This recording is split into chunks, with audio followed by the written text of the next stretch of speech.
Hello everyone, very good morning to all of you. This is Abhishek Tiwari here and welcome you all on my YouTube channel named Abhishek Tiwari Total and Shati Solutions. बच्चों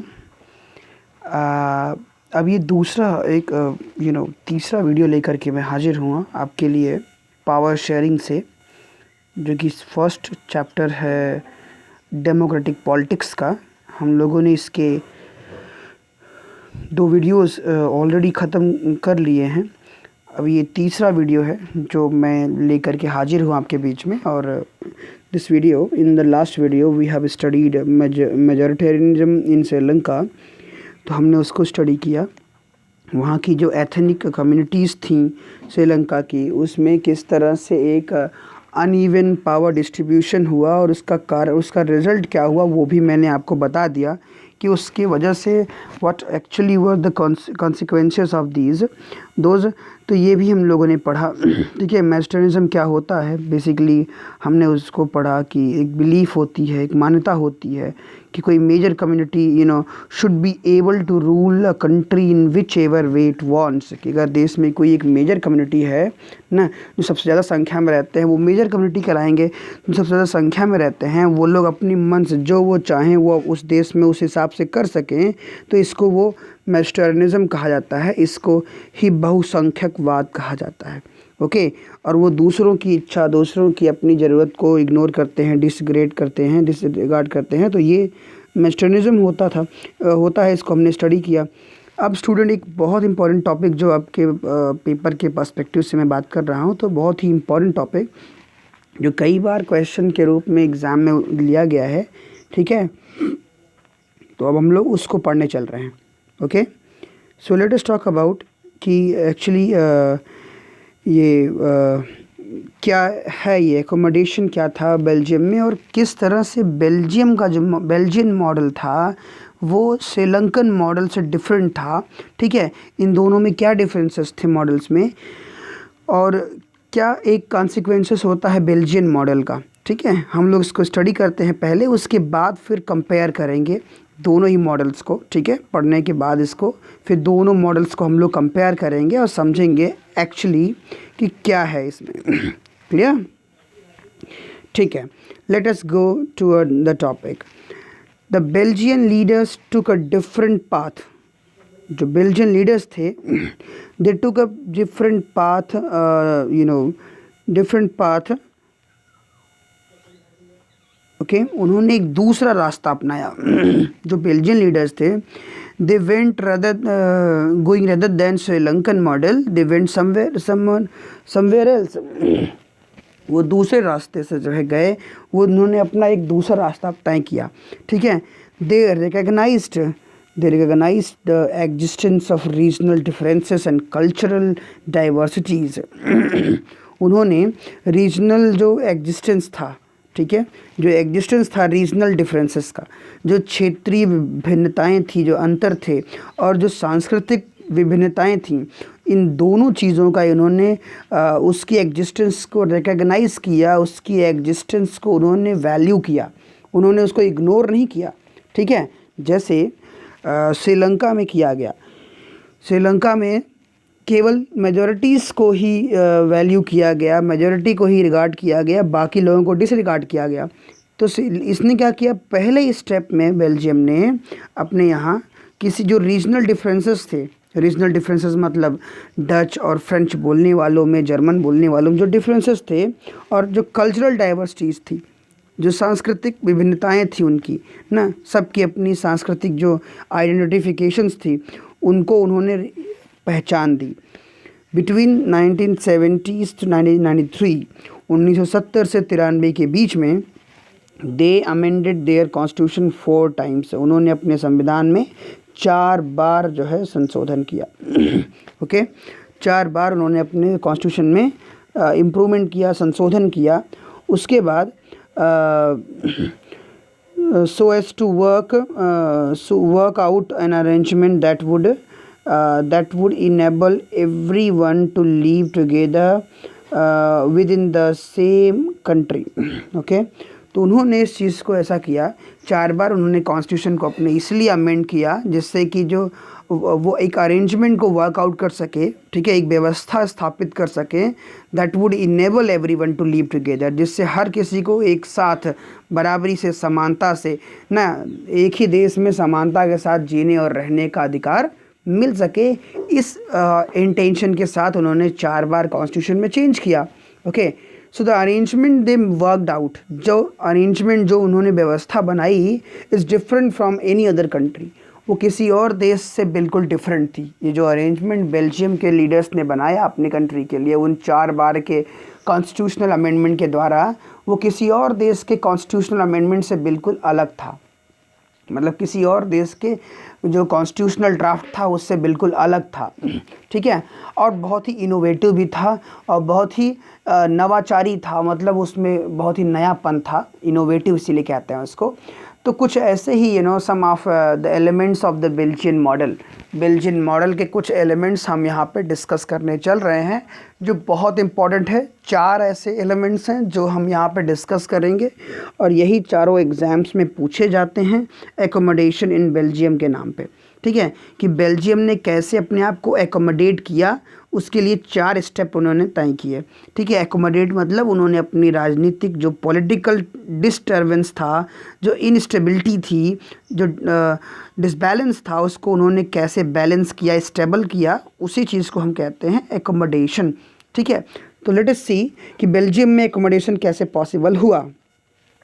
अब इसमें पहली चीज़ आती है जो first है, constitution prescribes that the number of Dutch, okay, इसमें पहली चीज़ है कि number of Dutch and French speaking ministers shall be equal in the central government. Okay, जो पहला चेंज था कि जो सेंट्रल गवर्नमेंट होगी ना, सेंट्रल गवर्नमेंट के लेवल पे जो मेंबर हैं, जो मिनिस्टर्स हैं, ओके, उन मिनिस्टर्स की पोस्ट को इक्वली डिवाइड कर दिया जाएगा डच बोलने वाले और फ्रेंच बोलने वाले लोगों से, no matter whether the Dutch were in majority और the French were in minority.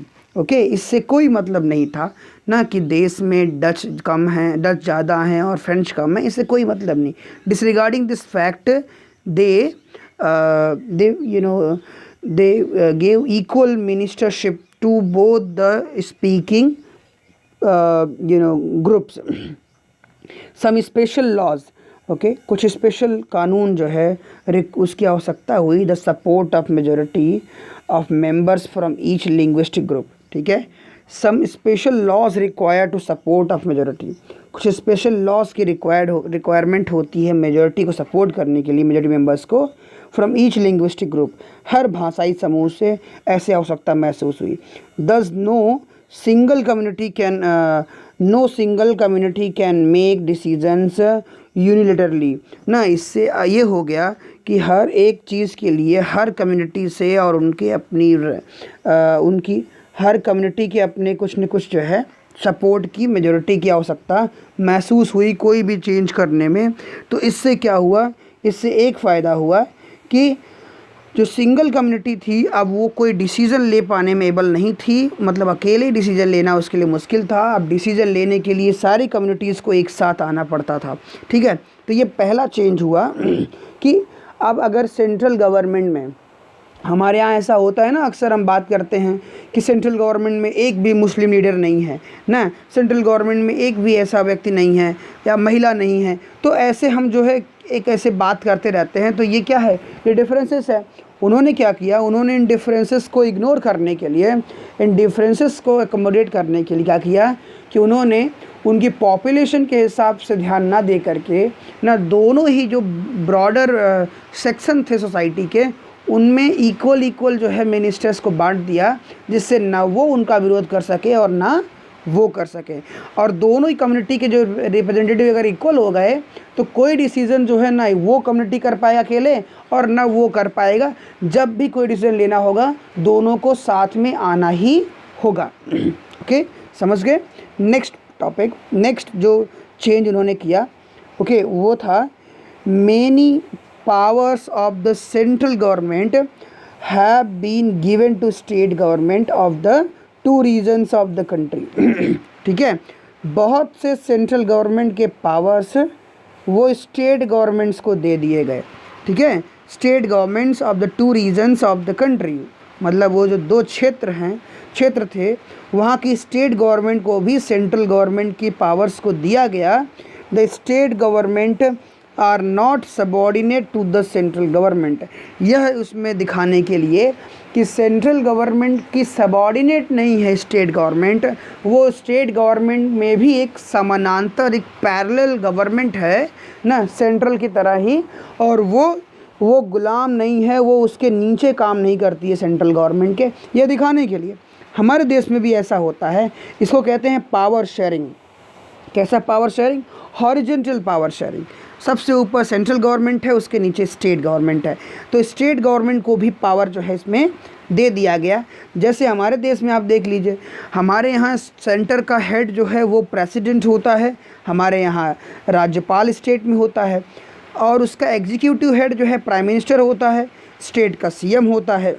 हर एक व्यवस्था को इक्वली डिवाइड किया गया है ना, तो ये एक पावर, एक फेडरल पावर शेयर का एक एग्जाम्पल है।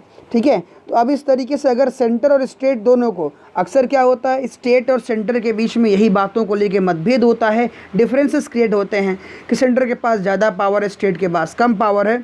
तो इसका सोल्यूशन करने के लिए ना बेल्जियम के लीडर्स ने क्या किया कि सेंट्रल और स्टेट गवर्नमेंट दोनों को इक्वली पावर डिस्ट्रीब्यूट कर दिया। ठीक है, तो स्टेट गवर्नमेंट, जिससे कि कोई सबॉर्डिनेट गवर्नमेंट की तरह ना रह जाए कि स्टेट गवर्नमेंट सेंट्रल गवर्नमेंट के नीचे काम कर रही है, ऐसा ना हो ना।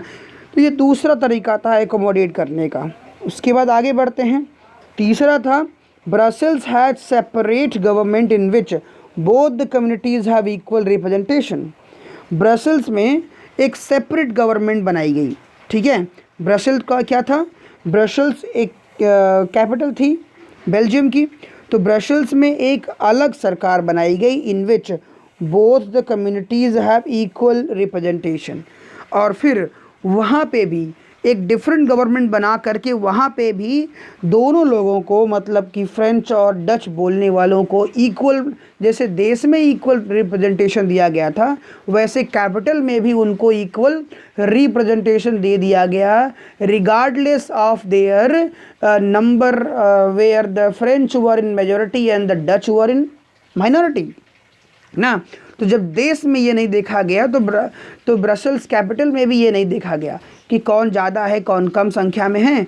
दोनों के बीच में कैपिटल में भी इक्वल मेंबर्स मिनिस्टर्स के रूप में डिवाइड करके उसे एक अलग से गवर्नमेंट के रूप में, सेपरेट गवर्नमेंट बना करके रख दिया गया। सिमिलरली जैसे हमारे देश में है कि हमारा कैपिटल जो है वो क्या है, हमारा कैपिटल दिल्ली है। दिल्ली कैपिटल होने के बावजूद भी दिल्ली में अपनी एक पैरेलल गवर्नमेंट चलती है, वहाँ पे सेंट्रल गवर्नमेंट की पूरा का पूरा हस्तक्षेप नहीं होता है। मतलब उसकी सरकार अगर देश में है तो राजधानी में हो, ऐसी बात नहीं है ना, कैपिटल में दूसरे की सरकार भी होगी। तो ये इस तरह से बेल्जियम का ये मॉडल भारत में भी चलता है। ठीक है, तो आपको ये दिखा कि किस तरह से उन्होंने कैपिटल रीजन को भी सेटिस्फाई कर दिया। सो फ्रेंच स्पीकिंग जो थे, speaking people accepted equal representation in Brussels. French बोलने वाले लोगों ने इक्वल रिप्रेजेंटेशन को ब्रसेल्स में एक्सेप्ट किया, because the Dutch speaking community has accepted equal representation in the central government. अब इससे देखिए कितना जब अच्छा एक म्यूचुअल शेयरिंग जो है का एग्जाम्पल क्रिएट हुआ, जहाँ पे अधिक संख्या में देश में अधिक संख्या में डच थे, उन्होंने अपना पावर जो है वो ज़्यादा होने के बावजूद भी उन्होंने अपना पावर कम संख्या में फ्रेंच लोगों से शेयर किया। तो वहीं जो है जब कैपिटल की बारी आई तो अधिक संख्या में फ्रेंच होने के बावजूद भी उन्होंने क्या किया, उन्होंने अपना पावर इक्वली जो है वो डच जो कम संख्या में थे उनके साथ भी शेयर किया। तो एक म्यूचुअल शेयरिंग का बेस्ट एग्जाम्पल ये सामने आया। ये तीसरा एकोमोडेशन था स्टूडेंट्स। ओके,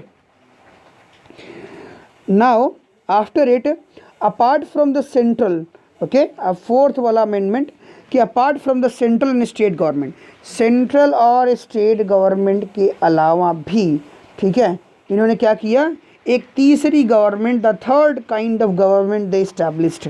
ठीक है, एक तीसरी सरकार भी इन्होंने, पावर का फिल्ट्रेशन और शेयरिंग, ठीक है।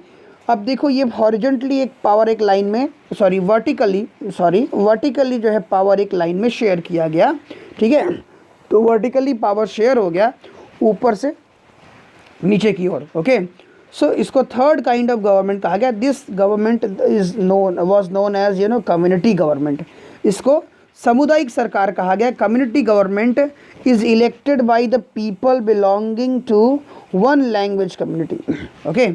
सो ये जो कम्युनिटी गवर्नमेंट थी is elected by the people ना, ये सरकार ये लोगों के द्वारा ही चुनी जाती है टू वन लैंग्वेज कम्युनिटी ना, एक लैंग्वेज कम्युनिटी, जैसे डच हो गया, फ्रेंच हो गए, जर्मन स्पीकिंग हो गए, इन सब के द्वारा अलग अलग जो है अपने अपने कम्युनिटी गवर्नमेंट चुनी जाती है।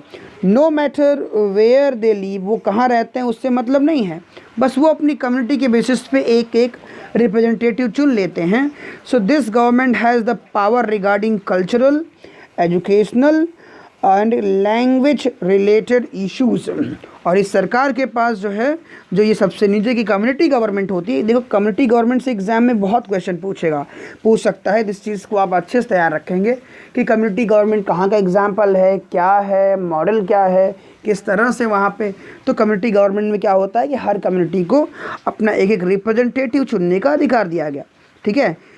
उसे कोई मतलब नहीं कि वो किस रीजन में रहता है, बस वो अपनी कम्युनिटी के बेसिस पे एक गवर्नमेंट को चुन सकता है, ठीक है। तो इसको कम्युनिटी गवर्नमेंट कहा गया। This government has the power regarding, इस गवर्नमेंट को कल्चरल, एजुकेशनल और लैंग्वेज से जुड़े हुई शक्तियाँ दी गई, okay. So you might find Belgian model very complicated. आप पाएंगे कि बेल्जियन मॉडल बहुत ही कॉम्प्लिकेटेड था, ठीक है। इस तरह से ये 4 हो गए स्टूडेंट्स, चारों आपको मैंने बता दिया, ये बहुत इंपॉर्टेंट हैं। आप इन चारों को याद रखेंगे और नोट्स प्रिपेयर करिए। उससे आप एक अच्छा सा क्रिस्पी नोट प्रिपेयर करिए, जिससे कि अट्रैक्टिव नोट, जिससे कि आपको ये चारों अमेंडमेंट्स चेंजेस याद रहें, ठीक है। और ये आंसर बहुत बार रिपीट किया जाता है एग्ज़ाम्स में। सो अगर इस लेसन से पुटअप होता है तो अब finally you might find the Belgian model very complicated. आप पाएंगे कि बेल्जियम का मॉडल बहुत जटिल है, ठीक है।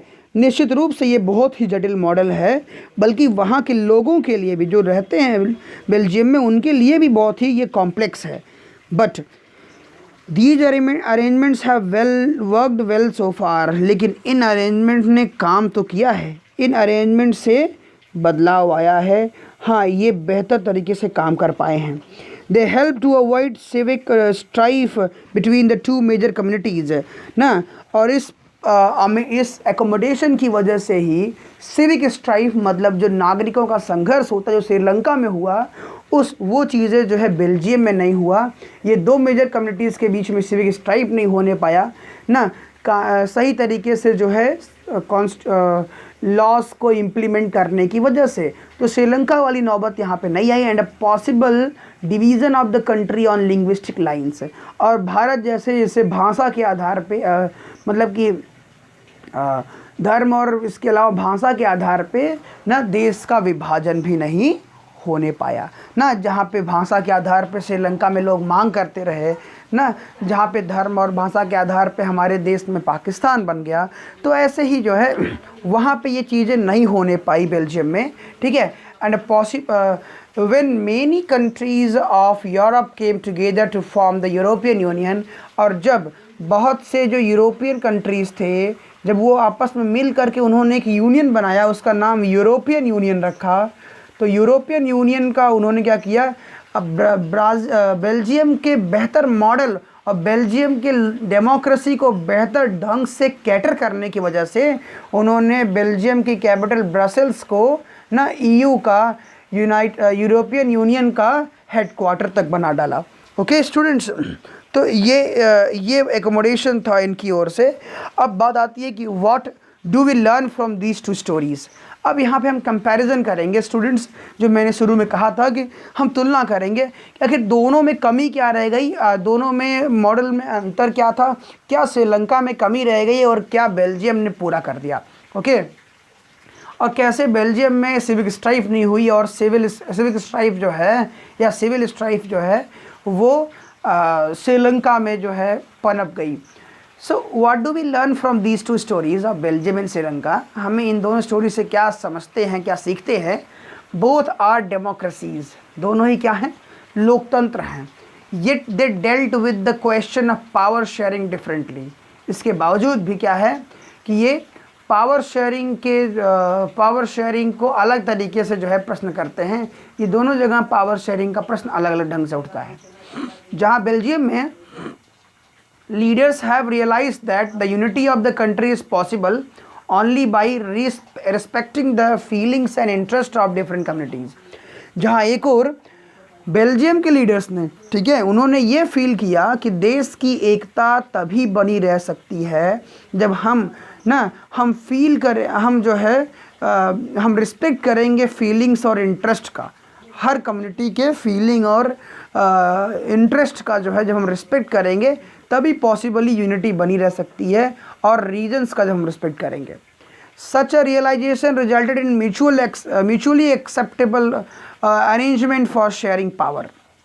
इस तरह की रियलाइजेशन की वजह, इसी का परिणाम था कि ब्रसल्स और इसके अलावा पूरे बेल्जियम में म्यूचुअली एक्सेप्टेबल मॉडल जो है, अरेंजमेंट एक्सेप्ट किया गया पावर शेयरिंग का सभी लोगों के द्वारा ना। लेकिन वही बात करें श्रीलंका की, तो Sri Lanka shows us contrasting example.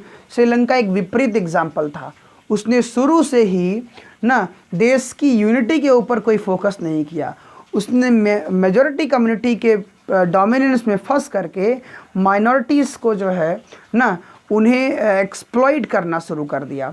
ठीक है, तो डिफरेंसेस बढ़ते गए, और डिफरेंसेस बढ़ते जाने से फिर क्या हुआ कि वो कन्फ्लिक्ट और डिवीजन्स तक की जो है नौबत उससे आ गई ना। If a majority community wants to force its dominance over other and refuses to share power, it can undermine the unity of the country. ठीक है, तो ये होता है अगर एक जो है मेजॉरिटी कम्युनिटी अपनी डोमिनेंस को क्रिएट करती है ना, और रिफ्यूज़ कर देती है पावर को शेयर करने से अपने सबऑर्डिनेट्स के बीच में, तो वहाँ पे जो है यूनिटी जो देश की होती है वो खतरे में पड़ जाती है। So this is what the explanation of this topic students. Hope आपको ये समझ में आया होगा, और बहुत ही इंटरेस्टिंग टॉपिक है, नो डाउट आपको ये समझ में आया होगा। और कैसे आपको कितना समझ में आया, क्या कैसे कितने एक्सटेंट में टॉपिक पूरा क्लियर हुआ कि नहीं हुआ, आप हमें कमेंट ज़रूर करिए। और दूसरी चीज़ें, अगर आपको ये वीडियो पसंद आई हो तो जिन्होंने सब्सक्राइब नहीं किया है प्लीज़ उसे सब्सक्राइब कर दीजिए, उसको बेल आइकन को प्रेस कर दीजिए जिससे कि आपको आगे आने वाली वीडियोस की नोटिफिकेशन मिल सके, और प्लीज़ इसको शेयर एंड लाइक ज़रूर कर दीजिए। ओके स्टूडेंट्स, बस आज की वीडियो में इतना ही। अगले वीडियो में फिर से मिलेंगे और फिर बात करेंगे एक और टॉपिक के बारे में। Okay, till then you enjoy yourself, have a good day students.